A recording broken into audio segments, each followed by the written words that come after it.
Tayo kay Coin Master. Kaya alam na alam ko lahat ng mga coins guys, yung mga legit at hindi legit. Pero William Villanueva, siya daw ang collector at coin master. Kaya alam daw niya ang mga coins na legit at hindi legit. Gaano ba ito katotoo? At yan po ang ating pag-aaralan sa bidyong ito. Lamang ang may alam.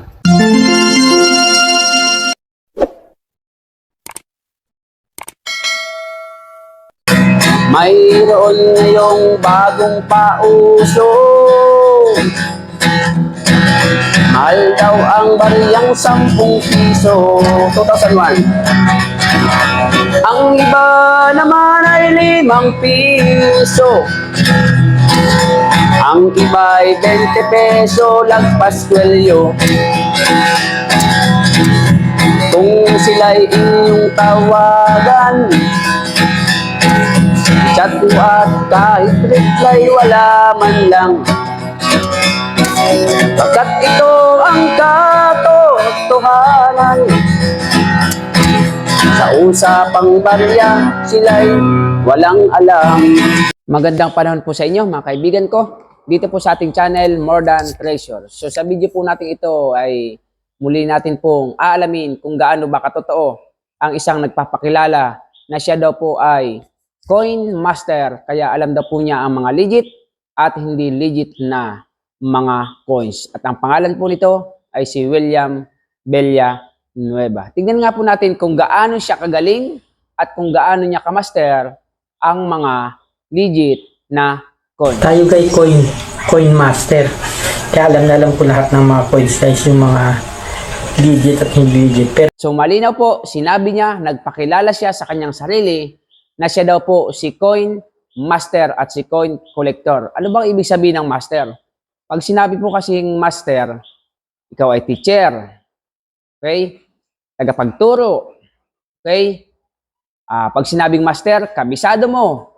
Pag sinabing master, magaling ka. Kaya nga po pag sinabing master, ay ikaw ay magaling talaga. Kaya mong patunayan yan. Tulad na lamang po sa mga halimbawa, sa mga martial arts, ano po, sa mga taekwondo, sa mga judo, ano po. Kapag master ka, ang master na yan, iyan po yung nagtuturo dyan at iyan po yung pinakamagaling. Kaya nga po meron akong kaibigan dati, nung siya ay maloko pa, talagang siya po ay Mortal Kombat Judo Karate instructor. Kapag siya, nung inaabot po siya ng mga, siyempre, hindi maganda ugali niya, pinapasok niya dati yung mga gym ng karate. At ang hinahamon niya po doon, hinahanap niya yung master, yung pinakang pinuno. Sino ang master niyo? Sino ang teacher niyo? Iyon ang gusto kong maka-sparring. At napatutunayan niya kung gaano siya kagaling. Ito naman po si William Villanueva ay nagpakilalang siya naman daw ay coin master.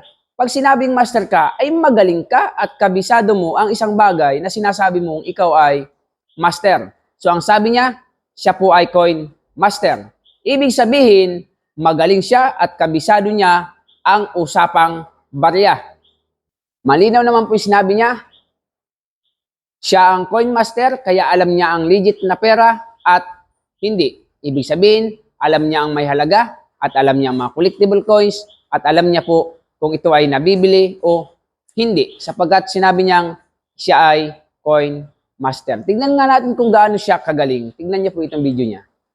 Ito po tayo ngayon sa Valenzuela guys at isa pong active followers ang mabibili natin ngayon ng coins guys. At ito po siya guys sa tabi ko at titingnan natin yung mga coins niya. Ma'am, ito na yung coins nyo. Cute ah. Di ko alam kung pwede pa yan eh. Ito guys yung coins niya guys. Papakita ko sa inyo guys. Ito guys, meron siyang maliit lang guys. Silver coins. Ang bili ko dito guys, 10,000 ang isa. Ayan, 1932 guys. Ano po sabi niya? Siya daw po ay nasa Valenzuela. Ano po? At siya daw po ay may bibilhin na silver coins. Ulitin nga po natin. Tingnan niyo po. Maliit lang guys, silver coins. Yan. Yun daw pong coins na yan, nabibilhin niya ay silver coins. Ano kayang klaseng coins ito? Ano po kayang hitsura ng coins na ito? Tingnan po ninyo ang picture. In-screenshot ko po. Yan, nakuha ko po yung picture niyan. Yan po ang kanyang pinakang picture. So yan po yung kanyang pinakang picture. Ano po ang sabi niya nung una? Siya daw si Coin Master. Alam na alam daw po niya ang mga coins na legit at hindi legit. Pag sinabi kasing legit, tunay. At alam niya din daw po ang fake, alam niya din ang tunay. Okay? So kasi nga naman, siya daw po ay si Coin Master. Ngunit gaano ba katotoo na siya ay Coin Master? Ano po ang sabi niya doon sa video? Tingnan niyo po. Maliit lang guys, silver coins. Ang sabi niya ay silver daw po yung coins na yon. So tingnan po natin ang picture. Yan. Taon ng coins na ito ay 1932. Ano po ang picture? Lalaking nakaupo. Ang likod po niyan ay mayroon pong agila. Ngunit, bakit niya sinabi na ito ay silver? Gusto ko pong malaman sa inyo, mga ka-More Treasures, ano po, na ang ganyang coins na sinasabi ni William Villanueva na silver, iyan po ay hindi silver. Kaya ko pong patunayan yan kahit sinong kaharap ko. Kahit mag-triple pa ang pagiging master niya sa coins, pag sinabi niya pong iyaan ay silver coins, mapapahiya po sila sa atin. Dapat pala, ito si William Villanueva ay mapanood niya po yung upload natin patungkol po sa mga coins na nabibili, patungkol po sa mga coins na siguradong may halaga, at patungkol po sa mga silver coins. Dapat po may panood niya ito para po matuto po siya sa mga coins na silver. Ano po? Ngunit, ang sabi niya, siya naman daw po ay si Coin Master. Si Alan naman, Coin Expert.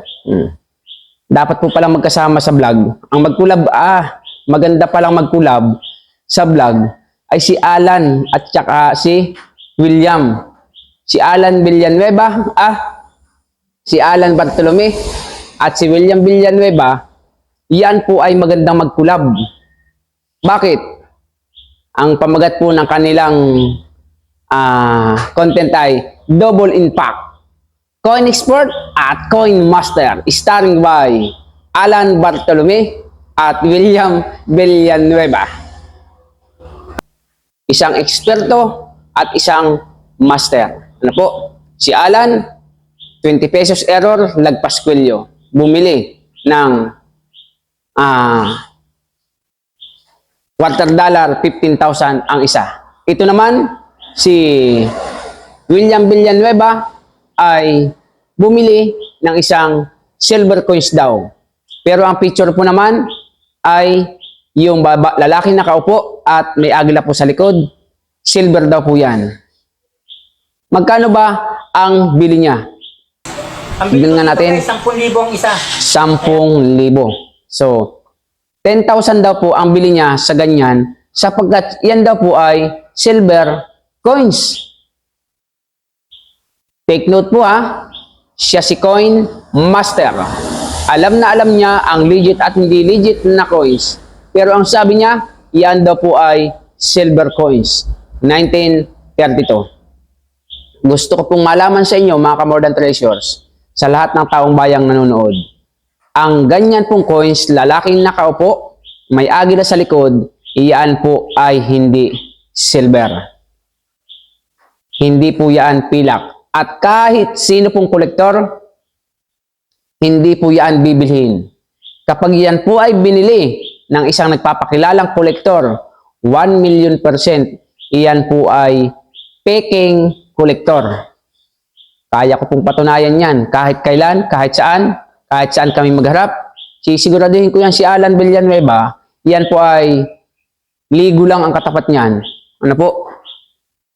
Master daw po siya di katapat lang yan ay ligo.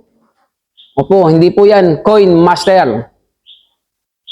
Biro mo, bibili niya kasi silver daw, 10,000. Hindi niya alam na ang ganyang coins, yan po ay hindi silver at hindi po yan collectible. May upload po tayo sa ating mga video tungkol po sa ganyang coins. Okay? Ang nabibili pong coins na sigurado ay 1945 pababa. Kalimitan po niyan, agila ang likod, babaeng nakatayo.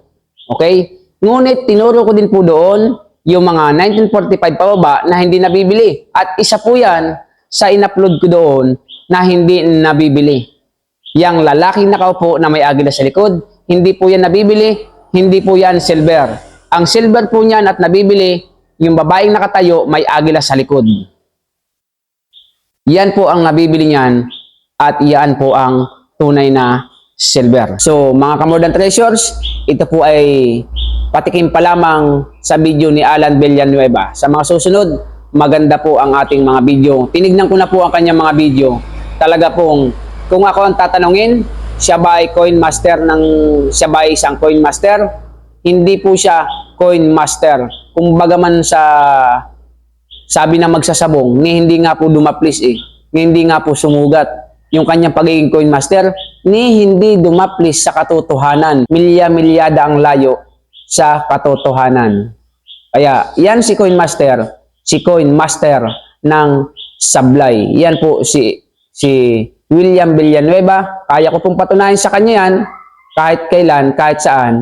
Kung ako ay harapin niya, patunayan niya sa atin na siya ay coin master. Magmumukhang master sardinas po sa atin yan kapag hinamon niya tayo sa harap ng social media na talagang kung sino ang coin master. So ako po hindi magpapakilalang coin master. Hindi po ako coin master. Sisiguraduhin ko sa inyo. Ako po ang fake coin master hunter. The kuliglig hunter. More than treasures. Kaya isang tingin ko lang sa isang taong nagbablog, isang tingin ko lang sa isang taong nagtuturo patungkol po sa coins, alam ko na po agad yan. Isang salita niya lang, alam ko na agad yan kung yan ba talaga ay may alam sa usapang barya. At yan po si William Villanueva, ni hindi dumapli sa katotohanan. Walang kaalam-alam po yan pagdating sa mga legit na coins, collectible coins, at mga baryang may halaga. At sa susunod po nating pag-aaralan ay titingnan po natin kung makatotohanan ba ang kanyang pagbili katulad po ni Alan Bartolome. Patutunayan natin sa buong mundo na yan si Alan at si Villanueva ay wala po silang alam pagdating sa mga usapang barya na may halaga. Pero malulupit ang pangalan. Coin Master, yung isa, bumili. Silver daw, hindi naman. Yung isa naman, coin expert, nabudol. Malupit. Kaya po, tayo ang tagatuligsa ng mga fake na coin vlogger, coin master kuno. So, sa mga bagong dating po dito sa ating channel, kung nagustuhan niyo po, pakisubscribe niyo ang ating channel, pakihit ang notification bell, lagay niyo po ay all upang lagi kayong update sa ating mga bagong videos. At kung kayo may katanungan, meron po tayong comment section. Kung gusto niyo po may pag-usap at mag-send na mga picture, meron na po tayong FB page. Yung FB page po natin iyan ay in-uploadan ko na rin po ng mga video para naman magkalaman. Ano po? Diyan po kayo mag-send at makipag-usap sa akin. Paki-like and share po. At inuulit ko po, kapag pumasa yan, si Alan Villanueva at saka si Alan Bartolome at saka si William Villanueva, magmumukhang coin expert at coin master ng sablay yang dalawa sa atin. Sana po ay wala na silang mapaniwala sa kanilang mga maling katuruan. Pag ikaw ay matalino, isang salita mo pa lang nung dalawang yan, malalaman po na sila po ay 100% mga sinungaling at mga faking coin collector. See you on our next video. God bless po. Lamang ang may alam.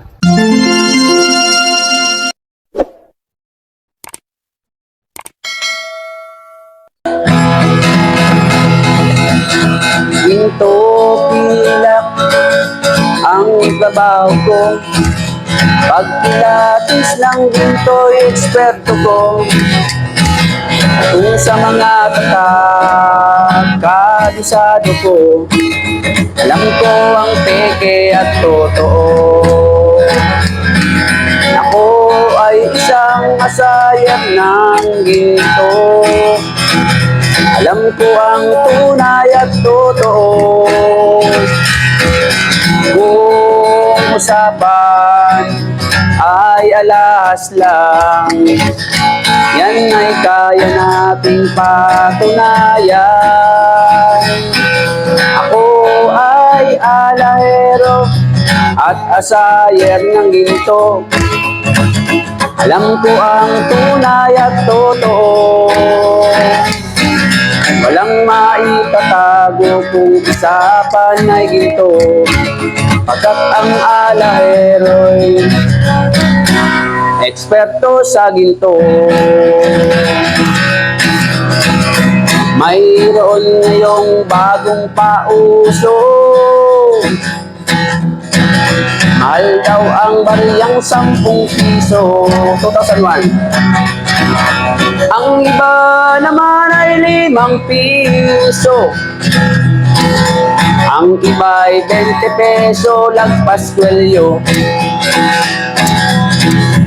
Kung sila'y inyong tawagan, chat mo at kahit reply wala man lang, pagkat ito ang katotohanan. Sa usapang barya, sila'y walang alam. Ginto pilak ang trabaho ko, pagpilatis ng ginto'y eksperto ko. At kung sa mga tatak ay kabisado ko, alam ko ang peke at totoo. Ako ay isang asayer ng ginto. Alam ko ang tunay at totoo. Walang maitatago kung usapan ay ginto, pagkat ang alahero'y eksperto sa ginto. May mga taong akala mo ay may alam, sa pagkilatis ng ginto ay nakikialam, ngunit ang kanilang ginagawang paraan ay napakalayo na sa katotohanan. Ginto pilak ang trabaho ko, pagpilatis ng ginto'y eksperto ko. Kung sa mga katak ay kabisado ko, alam ko ang peke at totoo. Ako ay isang asayer ng ginto. Alam ko ang tunay at totoo. Kung usapan ay alahas lang, yan ay kaya nating patunayan. Ako ay alahero at asayer ng ginto. Alam ko ang tunay at totoo. Walang maitatago kung usapan ay ginto, pagkat ang alahero'y eksperto sa ginto. Ginto pilak ang trabaho ko, pagpilatis lang ginto'y eksperto ko. At kung sa mga tatak ay kabisado ko, alam ko ang peke at totoo. Ako ay isang asayer ng ginto.